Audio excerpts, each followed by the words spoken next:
Bom, controle legislativo. Você já percebeu que o controle administrativo ele é um controle interno pertencente a cada poder. Então, os três poderes podem realizar esse controle interno, que é o controle administrativo. Agora, o poder legislativo, através do controle legislativo, ele pode controlar atos do executivo. E aqui, o que você precisa entender é que no controle legislativo, o poder legislativo exerce o controle externo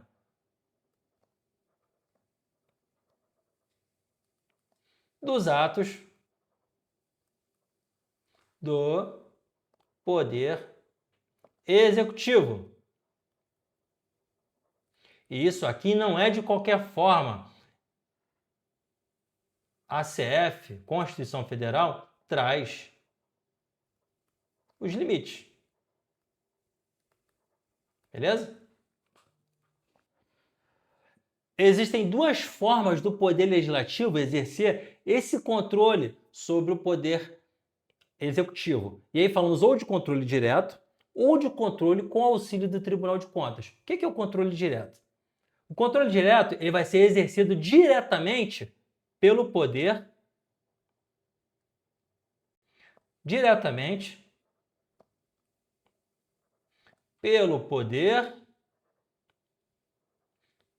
legislativo sobre as atividades da administração pública.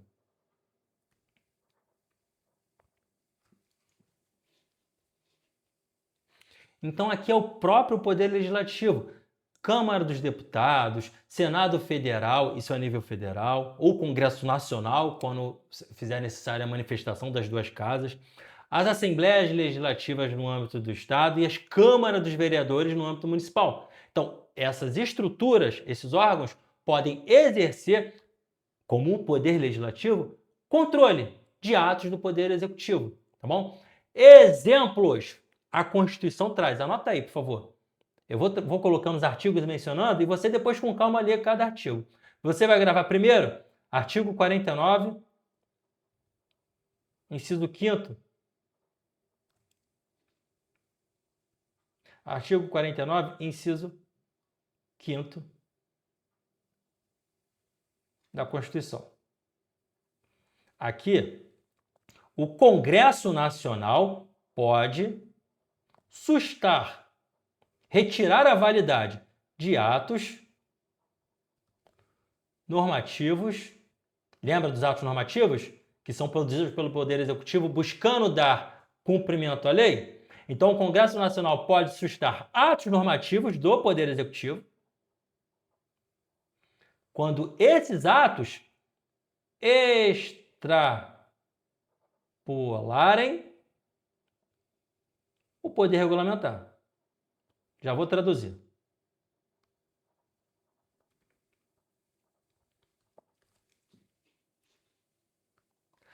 Bom, você sabe que o poder regulamentar, quando você estudou lá em poderes, lembra da função normativa e função regulamentar. Na função regulamentar, o chefe do executivo, ele expede decretos, regulamentos que vão detalhar a lei, que vão dar fiel execução à lei.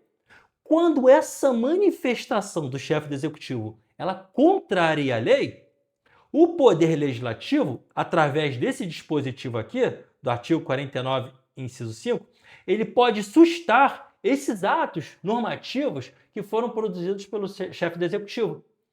Então, é o poder legislativo fazendo um controle dos atos do poder executivo. Beleza? Esse aqui é o exemplo mais fácil de você visualizar. Quer ver um outro exemplo que acho que você tem acompanhado aí na internet, na televisão? Eu não falo mais de televisão, que hoje a gente acompanha tudo pela internet. Vai lá no artigo 52, inciso 52, inciso número 3 e artigo 101. Tudo isso da Constituição. Aqui, visualiza a nomeação de um ministro do STF. o chefe do executivo indica e há a sabatina do Senado Federal. Vocês viram a situação agora do chefe da AGU indicado pelo presidente da República para uma vaga no STF, mas não houve a sabatina do STF, do Senado. Na verdade, o Senado foi o contrário. Isso é uma forma de controle do poder legislativo sobre o executivo. O chefe do executivo indicou, mas o poder legislativo, através do Senado Federal, não fez essa concordância. Então, isso também é uma outra forma de controle do poder legislativo sobre o poder executivo. Então, a aprovação, a aprovação de determinados atos, como indicação de pessoas para ocuparem alguns cargos na administração, vide ministro do STF, manifestação do Executivo e do Poder Legislativo. O Poder Legislativo não endossou a manifestação do Executivo. Então, isso é uma forma de controle. Então, você vai colocar aqui alguns atos administrativos necessitam de manifestação dos dois poderes. Quando o Poder Legislativo ele não vai de acordo com o Poder Executivo, é uma forma de controle. Então, lembra aqui de ministro do STF, nomeação de ministro do STF.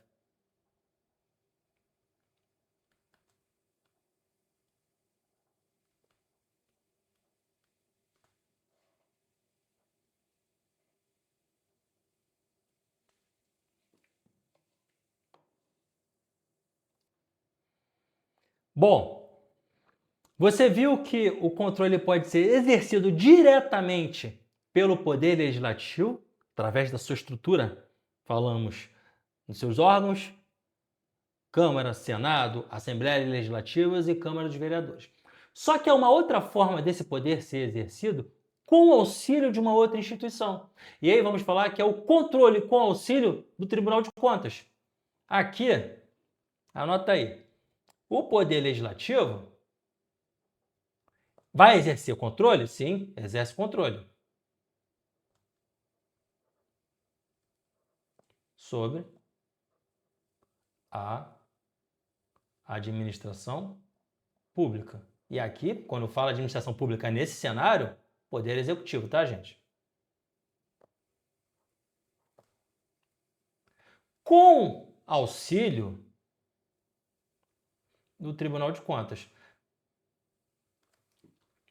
O Tribunal de Contas não é órgão do Poder Legislativo, tá?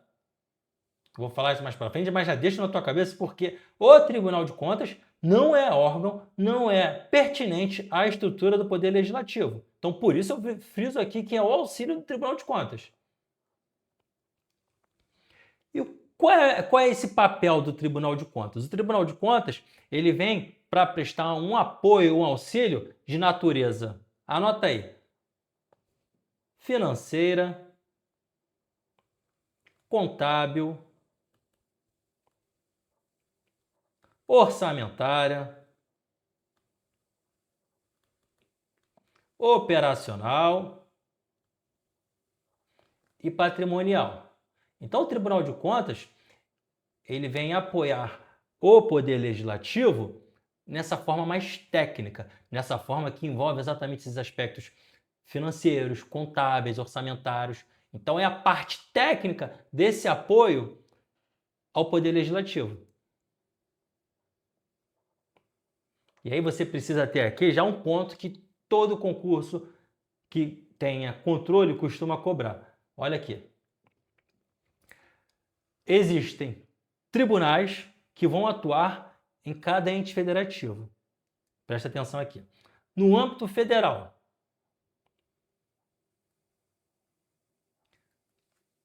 o Poder Legislativo vai exercer, o controle legislativo vai ser exercido pelo Congresso Nacional. Tá? Quando eu falo Congresso Nacional, Senado Federal, Câmara dos Deputados, situações em que só o Senado pode exercer, lembra lá da sabatina do ministro da STF? Mas aqui, o Congresso Nacional é o responsável, é o titular do controle do Poder Legislativo sobre o Executivo. Então, e quem vai auxiliar o Congresso Nacional é o Tribunal de Contas da União. Bonitão. Segundo ponto, nível estadual. As assembleias legislativas de cada estado, que são os órgãos do Poder Legislativo com os tribunais de conta estadual. Tá bom? E a grande manha está aqui nos municípios. E você precisa prestar atenção. Âmbito municipal, Câmara dos Vereadores, beleza? E aqui que está a manha. Tribunal de Contas Municipal? Depende. Porque somente as cidades, os municípios do Rio de Janeiro e São Paulo possuem tribunais de contas do município. Somente esses dois. E não há margem para os outros municípios criarem novos tribunais de conta do município. Onde está isso, Calixto? Você vai lá no artigo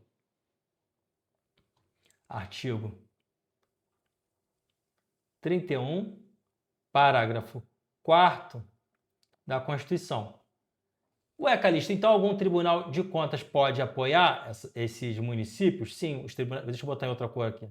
Os tribunais de conta estaduais, evidente, do município onde o município se encontra, os tribunais estaduais vão fazer esse apoio, tá?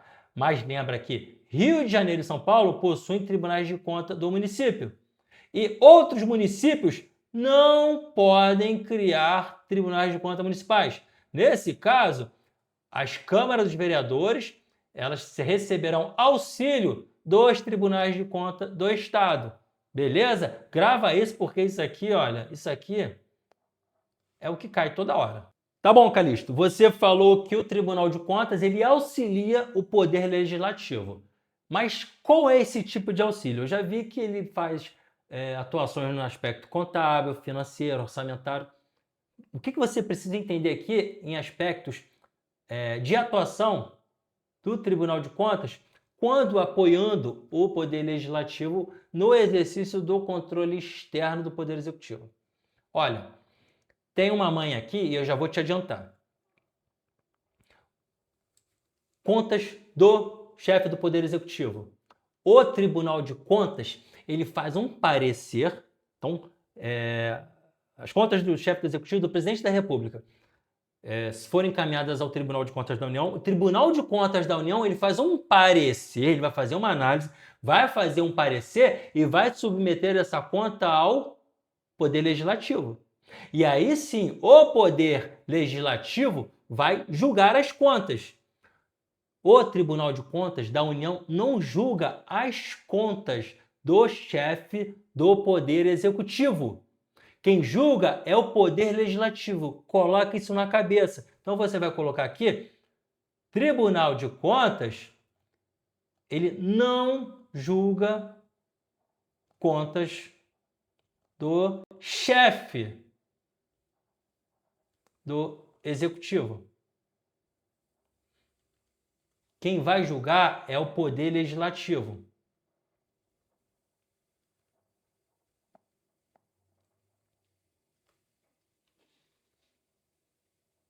Tá? E aqui, o Congresso Nacional. Então, presta atenção. O Tribunal de Contas tem uma função consultiva. Então, ele vai ser consultado, vai emitir um parecer, vai fazer uma análise prévia e vai submeter as contas do chefe do Executivo, âmbito federal, do Presidente da República, ao Poder Legislativo. Quem vai julgar essas contas é o Congresso Nacional. Chefe do Executivo, quem julga é o Congresso Nacional. Imagina que o Tribunal de Contas ele está ali, de fato, só para apoiar no aspecto consultivo. Por que essa minha preocupação? Porque aqui ele possui uma outra função, a função julgadora. Em relação a outras autoridades, em relação a outras entidades, não me importa se é administração pública direta, não me importa se da administração pública indireta, não me importa se seja um particular que esteja recebendo verbas da administração pública, eles estão sujeitos tanto à fiscalização como julgamento do uso dessas verbas públicas, do uso desses bens públicos. Então, tirando no que diz respeito ao chefe do executivo, o Tribunal de Contas pode julgar aqui contas de outras autoridades que envolvam bens, dinheiro, bens, patrimônio da administração pública. Não me interessa se for a administração pública, direta ou indireta, ou se forem os personagens do terceiro setor. Então, uma OAS, uma OCIP, esses personagens privados que recebem, de alguma forma, subvenção, patrocínio, verbas da administração pública, estão sujeitos à fiscalização e a julgamento de contas pelo Tribunal de Contas. Presidente da República, não. Presidente da República, chefe do Executivo, o Tribunal de Contas emite parecer. E quem julga é o Poder Legislativo. Guarde essa diferença, tá bom? Isso é muito cobrado em concurso. Aí se você for lá, governo do Estado do Rio de Janeiro, ou governador, ele vai ter suas contas julgadas pela Assembleia Legislativa do Estado do Rio de Janeiro. O Tribunal de Contas do Estado do Rio de Janeiro vai fazer um parecer. Agora, ou um secretário municipal, um secretário estadual do Rio de Janeiro, uma empresa pública do Estado do Rio de Janeiro, através do seu diretor, não me interessa. Esses indivíduos serão julgados no que diz respeito ao uso de bens, patrimônios, contas, pelo Tribunal de Contas do Estado, tá bom? Guarda muito essa informação, porque é isso que cai. Além da função consultiva e julgadora, o Tribunal de Contas tem uma função de registro. Qual é essa função de registro? Então, se a administração pública ela efetiva concursos públicos para provimento de cargo efetivo, empregos públicos, não interessa. Esses atos de admissão pessoal, eles passam pela análise do Tribunal de Contas. Os atos de aposentadoria também, eles são necessários manifestações do Tribunal de Contas. Não sei se você lembra que nós falamos de um ato administrativo complexo, a aposentadoria. Por quê? Imagine um servidor, um policial rodoviário federal, pede a sua aposentadoria no órgão, tem direito, o órgão fala, ó, você tem direito à aposentadoria. E o camarada vai lá e começa a gozar a sua aposentadoria. Mas esse ato ele só é aperfeiçoado aqui, ó, com o ok lá do Tribunal de Contas da União. Então, o Tribunal de Contas ele tem esse aspecto do registro. Ele faz tanto atos de admissão de pessoas como atos de aposentadoria. Isso você vai achar lá no artigo 71, inciso 3 da Constituição Federal.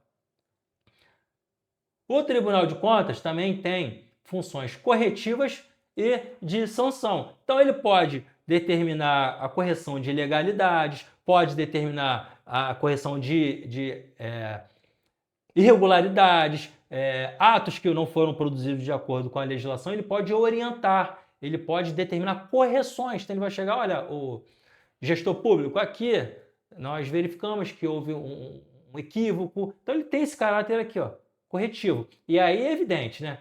A partir do momento que o gestor público não tem essa percepção de correção das suas manifestações, o Tribunal de Contas também pode aplicar sanções. Então pode aplicar multa, não interessa. A administração pública direta, a administração pública indireta, entidades privadas, houve movimentação de bens, patrimônios públicos, o Tribunal de Contas pode fazer essa análise. Um ponto que é bem abordado em questões é sobre a possibilidade do Tribunal de Contas exercer o controle de constitucionalidade. O que você precisa responder em prova? Bom, pode, mas de uma forma bem restritiva.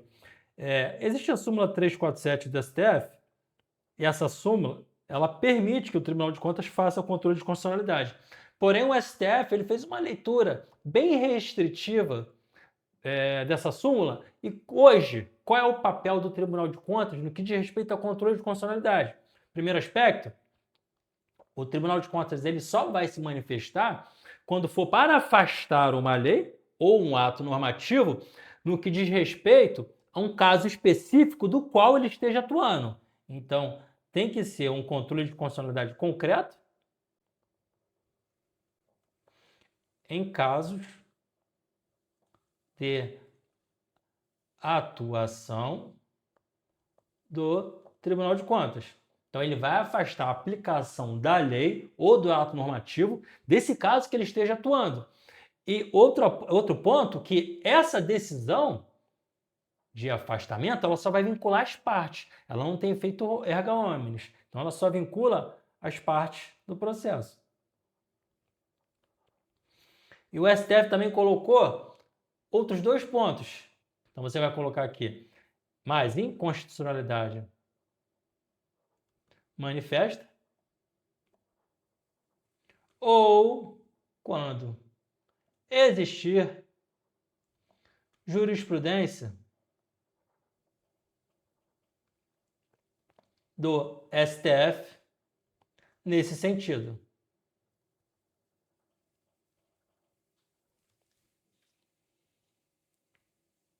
Bom, preste atenção. O controle judicial ele vai ser exercido pelo Poder Judiciário. Você precisa ter em mente só uma diferenciação, e que alguns concursos gostam de cobrar, esse modelo de jurisdição. Quando uma manifestação da administração pública pode ou não pode ser julgada pelo Poder Judiciário. E aí você tem 2 modelos históricos dessa análise, se um ato administrativo pode ou não pode ser julgado pelo Poder Judiciário. Pelo modelo francês, nós falamos do sistema dual de jurisdição ou contencioso administrativo, você possui um poder judiciário de fato. Esse poder judiciário ele vai julgar os litígios que não envolvam a administração. Então, aqui. Porém, você tem uma outra estrutura totalmente administrativa chamada de Conselho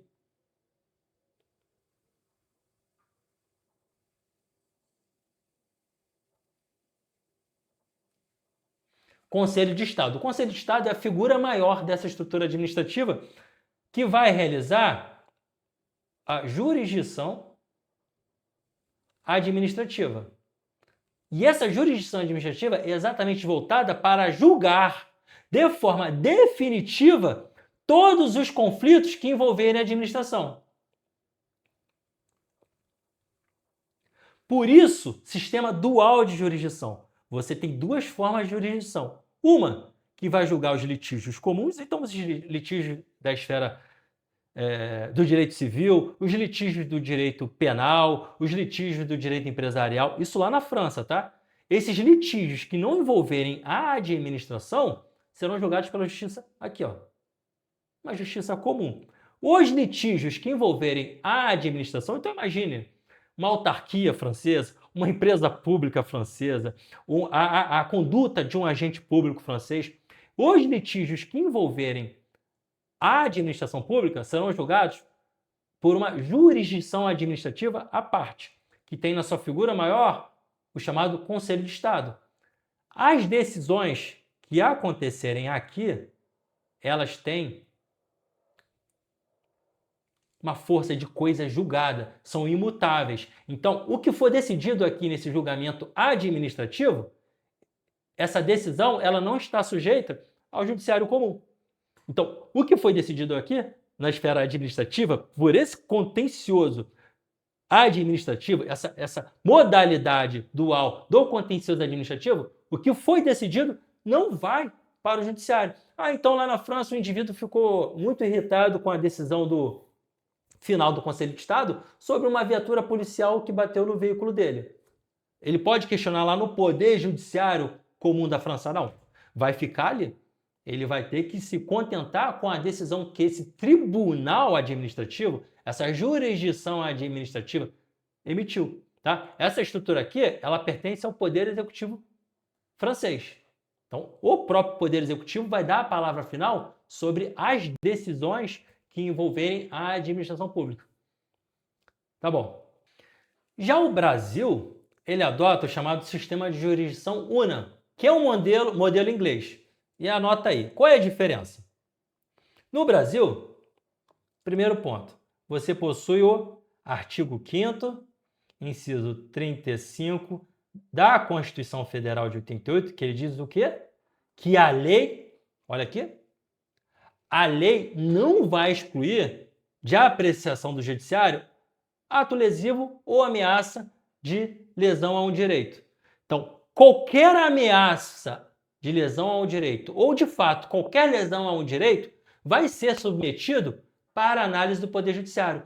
Então, todos os litígios poderão ser submetidos ao Poder Judiciário. Com essa conclusão, você visualiza que aqui os litígios administrativos podem ser analisados pelo Poder Judiciário.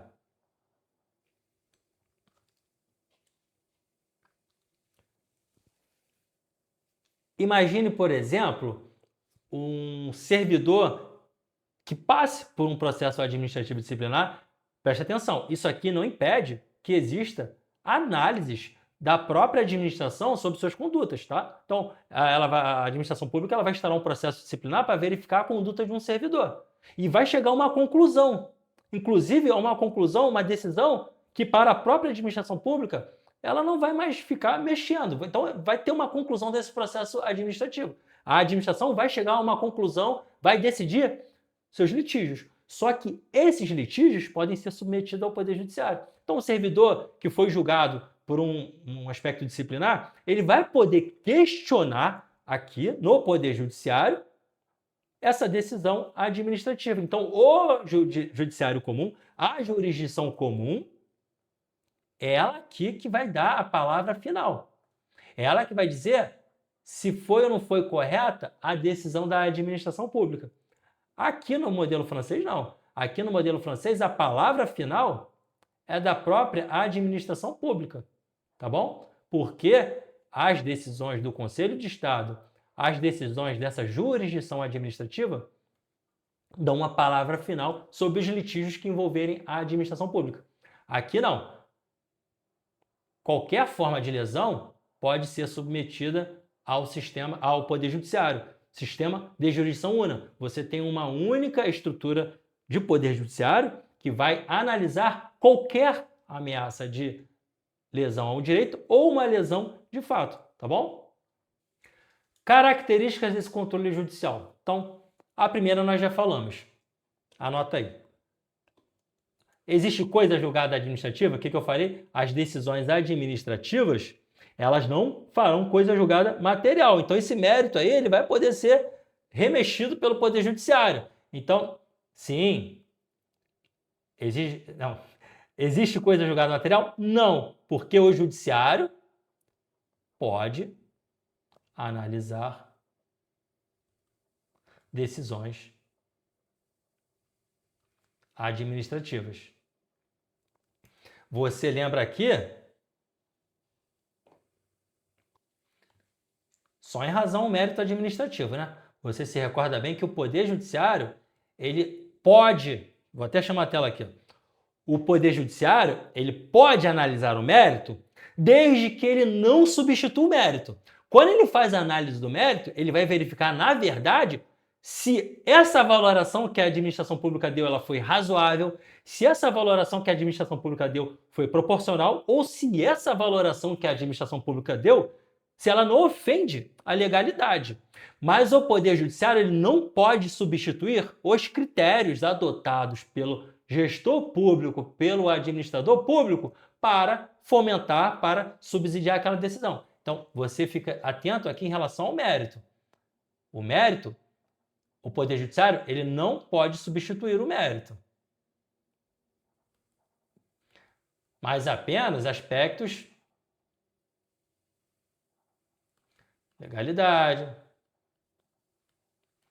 razoabilidade, proporcionalidade, ofensas aos princípios constitucionais, principalmente.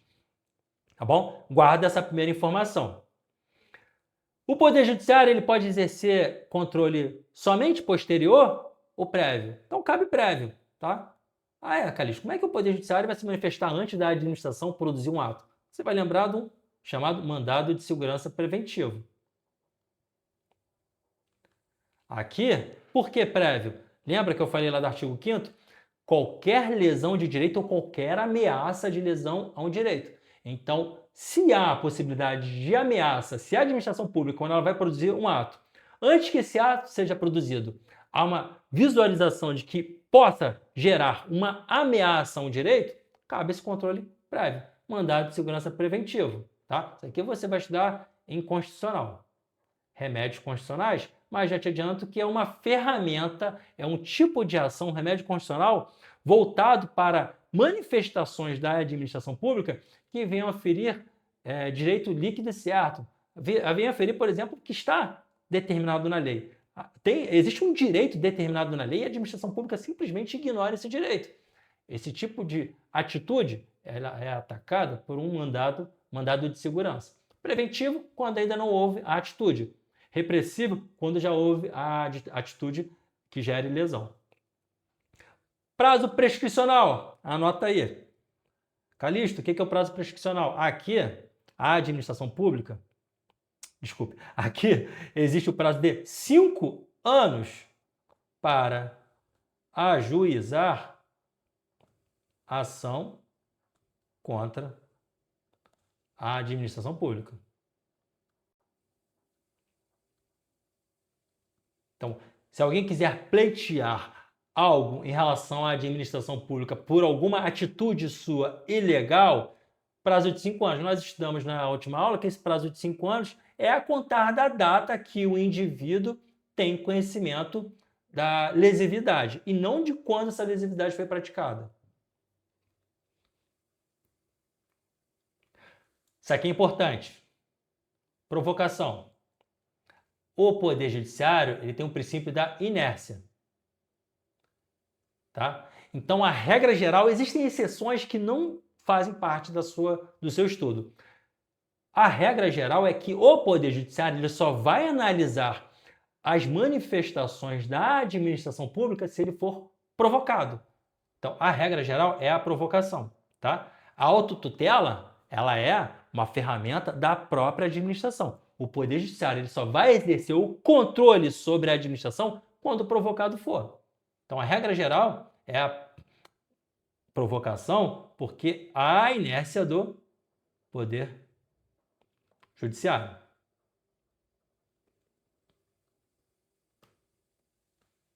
E aqui eu já até falei com você sobre o mérito administrativo, mas deixa eu colocar aqui de novo. Aproveito e já faço. Se for um controle de ilegalidade, o Poder Judiciário, quando provocado, não encontra restrições. Verificou a legalidade, o Poder Judiciário vai falar, olha, torna o ato ilegal. Se for um controle de mérito, não.